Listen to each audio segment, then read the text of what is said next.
Hey, I'm wondering if we could just spend 10 minutes to talk, then it could be 10 minutes that would save your marriage if you're a middle-aged man. I'm Scott Russell, and I wanted to just share a few of my life experiences. I don't want to go into my life details because it doesn't really matter, but my marriage fell apart 6 years ago, and after a 28-year marriage, and it set me on a path where I wanted to take responsibility for that and to try to understand women. I'd spent a lifetime with a woman, married young, and realised that I don't even think I really understand what's going on here. And it became a path of walking with older ladies. I'm in this city. I actually stay with an 85-year-old lady that I grew up with her son, and and just various quality other ladies that nothing romantic, that I've just listened and just tried to absorb and understand. And out of that, I wanted to share a few things that I've picked up, which I think if you can assimilate into your marriage and your psyche, you may save your marriage. At midlife, a lot of women have had their kids. They're looking to now start life for themselves, where a lot of men are looking to shut life down. Well, I've worked hard, I'm going to retire. And I think a lot of men have the attitude, as men, we often have the attitude, well, I've provided for this. This is, I'm the one that's made the money. I'm the one that's done, something wrong with it. I'm the one that's done this. And there's almost that male-centric attitude of you're here for me. And even though we may not think that, that's definitely our actions. And so I think a lot of women are wanting to find more to life. And the equality is not saying I want to dig ditches like men dig ditches, but the equality is really coming out and saying, I want to live the best version of me that I can, and I need a safe place to do that.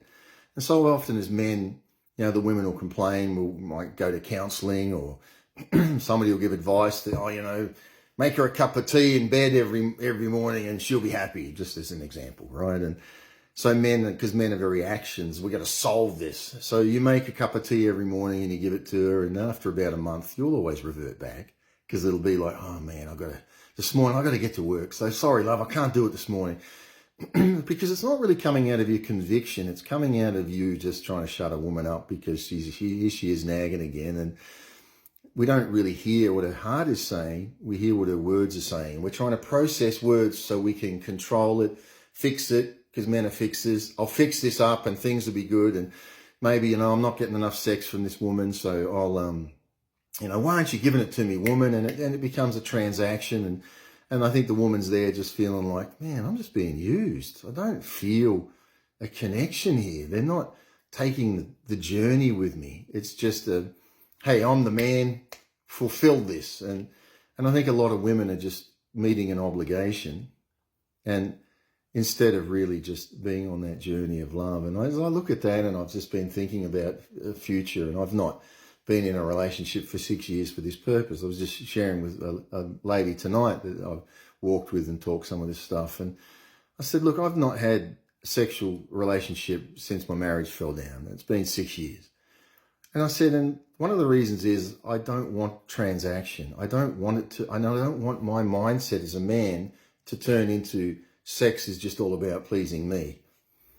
Because I said, I would just feel like I'm abusing a woman to just be with her and use her and then move on. I said, it's really, to me, I want that next relationship to be a romantic journey of a lifetime, where it's discovering who she is, and I'm a safe place for her to discover who she is and who I am, and vice versa. And I said, where I actually, and I'm doing this with some of my children that are in my life, I love seeing them reach potential. I love unlocking everything that they are. That unlocks me. It's just a thrill to see them reaching their potential in their life. And sometimes they'll talk with me and bring correction to things that I'm doing. And I don't feel threatened by that as a dad. I celebrate it, that they have such a relationship they can talk to me and even tell me things that they're not happy about with me. And I'm able to listen to that. And I go out regularly with my son, one of my sons, and we sit and he'll talk to me and say, Dad, That's coming out of, past failures in your life. You need to let that go. And I'll sit and listen. I'll go, yeah, thank you. It's not that he's telling me what to do. We're fellowshipping. And I think that's the same with women. To get to the point where you can hear the heart of a lady, where she can sit down, and I would love to be with that. And the lady I will be with is not just an encounter, it's someone that I feel safe with. And that's why I said I'm getting back to it, why I'm not just having sexual relations with a woman, is because when I'm with that lady, I want to be able to feel safe, and I want her to feel safe. And I want to discover life. I want to discover love. I want to be saying I'm committed to you in the whole essence of who I am. And let's take this journey together. And that might sound odd to men that are just out there breeding, but that's who I am. And it might sound to women odd, but to the right type of woman, I think you'd actually understand that. And so it's to sort of say, what's your heart? And to see a woman to start to be a safe place where she can make mistakes. She can say things that don't come out right. And you're just looking at her and you're going, yeah, come on, bring it out. I met a woman once and I think in this journey it helped spark me. I just saw into her soul. This woman was, in my opinion, abused.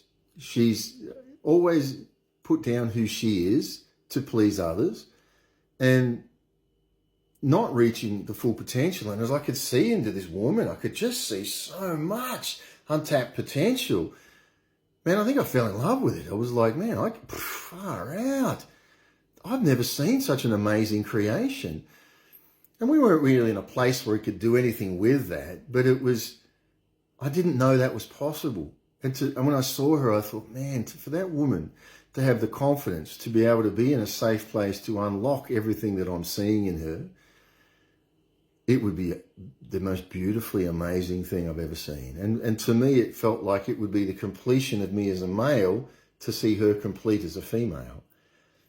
And I think that is what the male energy is to allow her to become everything that she wants to be. And likewise, she would, I think, reciprocate that love by feeling that, and she would be a safe place for me to be everything I want to be.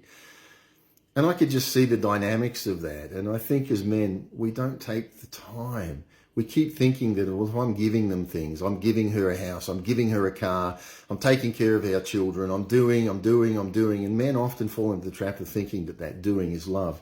It's a form of love, but in another way, it's self-love. As a man, you've got your identity wrapped up in that. Makes you feel like the man. Well, I'm providing. I'm the man. I'm taking care of my family. But in taking care of your family, you're losing your family.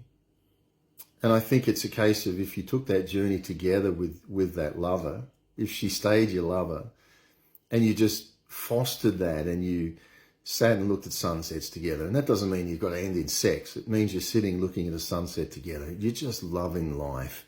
You're going together through life, and sex just happens then. I haven't been there yet. I haven't experienced that, but I can see it. And that's what I'm holding out for, that special journey with a special person, to be able to say my heart is safe with you. And I think then that journey can be endless as we continue to give to it and receive in that, and just not feel threatened. Like for me as a male, it's not saying my identity is wrapped up in being the man. No, my identity is I am a man. I know who I am. I know what I want in life. I know where I'm going in life. I think when that right woman comes along, we'll discover what the changes need to be and what we should be together and what ignites us together. But we're still going to have our separate paths in other ways. They're not separate, but we're going to have our paths that we complete in each other. And what a joy that'd be. So I want to encourage you, men, take the time to listen.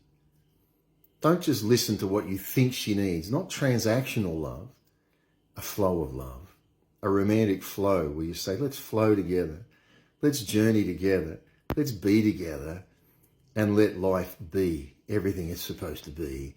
And I think that is something that just takes time as a man to calm down and say, I can do this, because I need to first love myself so that I can love others. I can love her, and I don't need her to complete me. She does complete me, but not out of need, be out of romantic flow. God bless you. I hope it helps, but just a few of my observances.